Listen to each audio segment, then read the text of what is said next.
आज आप सब जानते हैं कि आज का दिन हम बिहार वासियों के लिए एक अविस्मरणीय दिन होता है।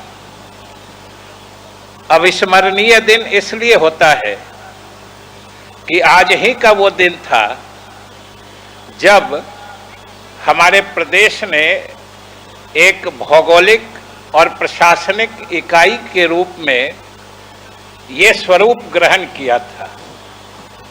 आज ही के दिन बिहार प्रदेश की स्थापना हुई थी। इसलिए सच पूछते हैं तो आज हम लोगों के प्रदेश का जन्म दिवस है। और आप सोचिए कि आप अपने किसी एक परिजन का भी जन्मोत्सव कितना हर्षोल्लास से मनाते हैं, और आज तो हम सब लोगों को मिलके सामूहिक रूप से अपने प्रदेश का जन्मोत्सव मनाने का अवसर मिला है। इसलिए इस दिवस पर हम आप तमाम लोगों को शुभकामनाएं देते हैं और बधाइयां देते हैं। बात 110 साल पुरानी है और ये वो जमाना था जब इस हिंदुस्तान में स्वतंत्रता आंदोलन एक स्वरूप ले रहा था। अभी संजय जी चर्चा कर रहे थे बंगाल के विभाजन की जो 1905 में हुआ था, और हम सब लोग उसी बंगाल प्रेसिडेंसी के ही अंश या भाग हुआ करते थे उस जमाने में। और उस विभाजन के खिलाफ जो इस देश में नवजात रूप में स्वतंत्रता आंदोलन चल रहा था, हमारे सभी स्वतंत्रता सेनानियों ने मिलकर एक स्वदेशी आंदोलन चलाया था। वो स्वदेशी आंदोलन का जमाना था और हमारे सबसे पुराने स्वतंत्रता सेनानीगण दादा भाई नेरोजी, गोपाल कृष्ण गोखले, माधव रानाडे, बाल गंगाधर तिलक, उन लोगों ने मिलकर स्वदेशी आंदोलन चलाया था। ये वो जमाना था। ये वो जमाना था जब हमारे गांधी मोहनदास करमचंद के रूप में अपने सत्याग्रह के हथियार सत्य और अहिंसा का परीक्षण दक्षिण अफ्रीका में रंग भेद के नीति के खिलाफ आंदोलन चला के कर रहे थे। ये वो जमाना था जब बिहार की धरती पर प्रफुल्ल चाकी और खुदीराम बोस ने मुजफ्फरपुर में जो कलकत्ता के सिटी मजिस्ट्रेट उस समय हुआ करते थे, डगलस किंगस्टन, उन पर बम फेंक के बम के धमाके से बिहार की धरती को स्वतंत्रता के लिए आंदोलित कर दिया था। ये वो जमाना था। ये वो जमाना था जब हमारे मजहरुल हक, महेश्वर नारायण जी और अली हसन इमाम के नेतृत्व में बिहार के एक स्वतंत्र अस्तित्व की मांग की आवाज बुलंद हो रही थी। ये उस जमाने की बात है। और इसी जमाने में दिल्ली दरबार लगा था 1911 में, और 1910 में जॉर्ज पंचम जब ब्रिटिश सम्राट बने थे तो उनके भी राज्यारोहण के उपलक्ष्य में यहाँ दिल्ली दरबार लगा था, जिसमें वो आए थे। बल्कि वो अकेले ब्रिटिश सम्राट थे जो, और उनके खुशामद में देश के सारे रजवाड़े लगे थे। यूं आम आवाम, आम जनता इसको बहुत अच्छी घटना के रूप में नहीं ले रही थी। उसी दिल्ली दरबार में 3 महत्वपूर्ण घोषणाएं हुई थी। देश के सारे रजवाड़े लगे थे। यूं आम आवाम, आम जनता इसको बहुत अच्छी घटना के रूप में नहीं ले रही थी। उसी दिल्ली दरबार में 3 महत्वपूर्ण घोषणाएं हुई थी।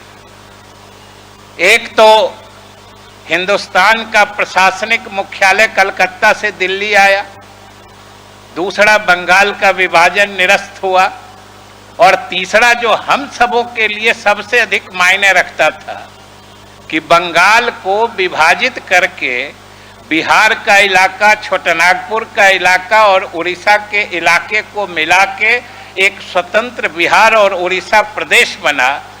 और उससे भी ज़्यादा आनंद करने देने वाली बात थी कि इसका मुख्यालय पटना बना। और इस तरीके से इसी की अधिसूचना 22 मार्च 1912 को जारी हुई और हमारा आपका प्रदेश बिहार अस्तित्व में आया और पटना राजधानी बना। अब आप सोचिए कि कितना महत्वपूर्ण दिन है हम लोगों के लिए।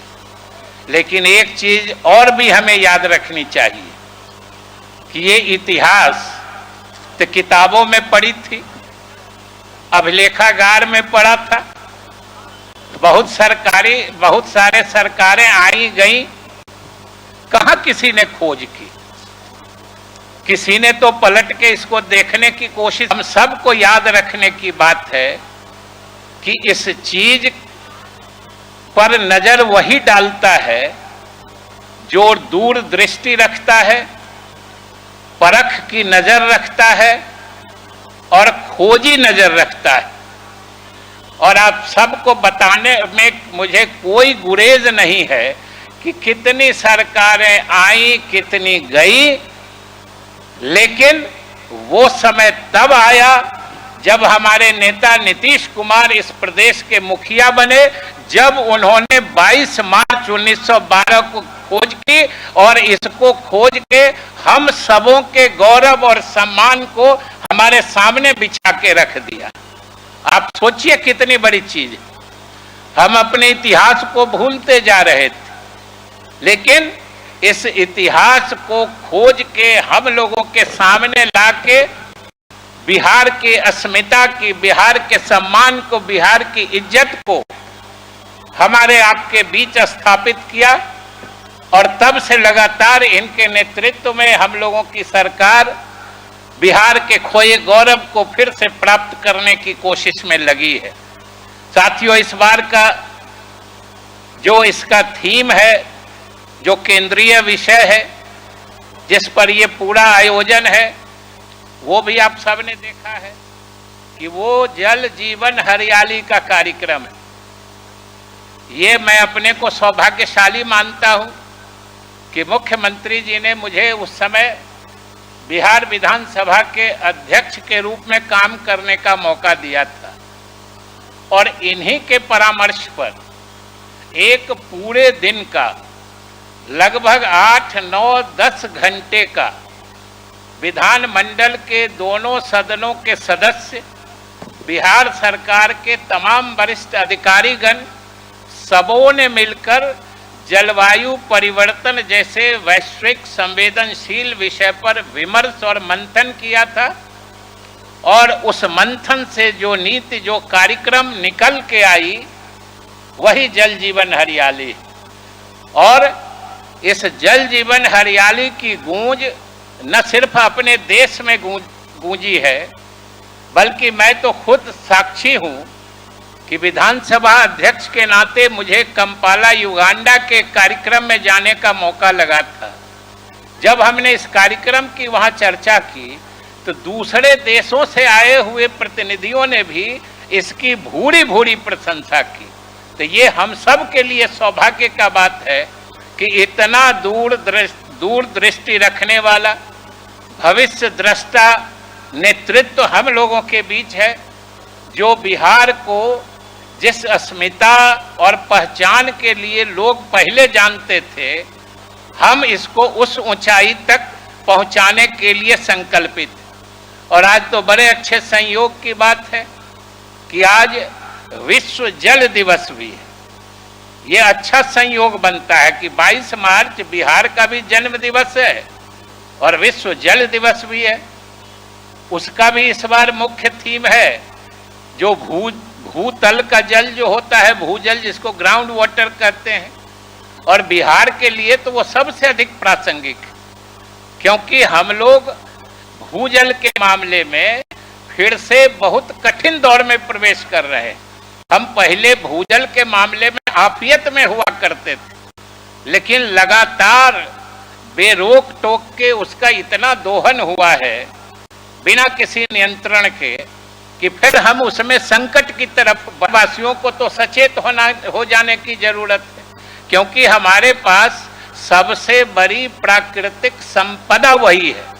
और मुख्यमंत्री जी के जल जीवन हरियाली कार्यक्रम को इस आयोजन के मुख्य विषय के रूप में रखने का प्रयोजन भी यही है, मकसद भी यही है कि अगर हम आज सचेत नहीं हुए तो हम आने वाली पीढ़ियों के साथ बहुत बड़ी नाइंसाफी कर बैठेंगे। इसलिए हम सब मिलकर आइए बिहार के जन्म दिवस पर, विश्व जल दिवस के अवसर पर मुख्यमंत्री जी के नेतृत्व में अपने को संकल्पित करें कि हम बिहार को पुराने ऊंचाइयों तक ले जाने के लिए, अपने प्राकृतिक संपदा के संरक्षण के लिए इनके सबल सफल नेतृत्व में हम लोग अपने को पुनर्संकल्पित करें, जिससे कि आने वाला बिहार खुशहाली हो इस बिहार में, और हम अपने आने वाली पीढ़ियों का भविष्य सुरक्षित बना सकें।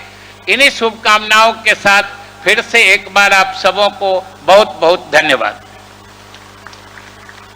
आपकी शुभकामनाओं के लिए और अध्यक्ष लोग यहाँ दिल्ली बंबई में घर पर घर खरीदते जा रहे हैं, और एक ये साहब है कि अपना घर बेच दिए। वाह, रिटायरमेंट का पूरा पैसा लगा दिए थे दिल्ली में घर लेने के लिए। अरे बाबूजी, तो अपना एक नया घर खरीद भी तो रहे हैं ना। नया घर खरीद रहे हैं? कहाँ? पूर्णिया में।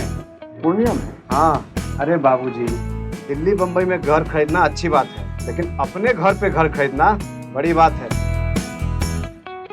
देखिए, पूर्णिया में पनोरमा सिटी और पनोरमा हाइट दोनों जगह का ऑप्शन उपलब्ध है। देखिए और बुक कराइए। मतलब अपने शहर में अपना घर? जी बिल्कुल। अब कीजिए घर वापसी पूर्णिया के पैनोरमा सिटी और पैनोरमा हाइट में। पैनोरमा सिटी और पैनोरमा हाइट, आपके शहर में आपका अपना घर।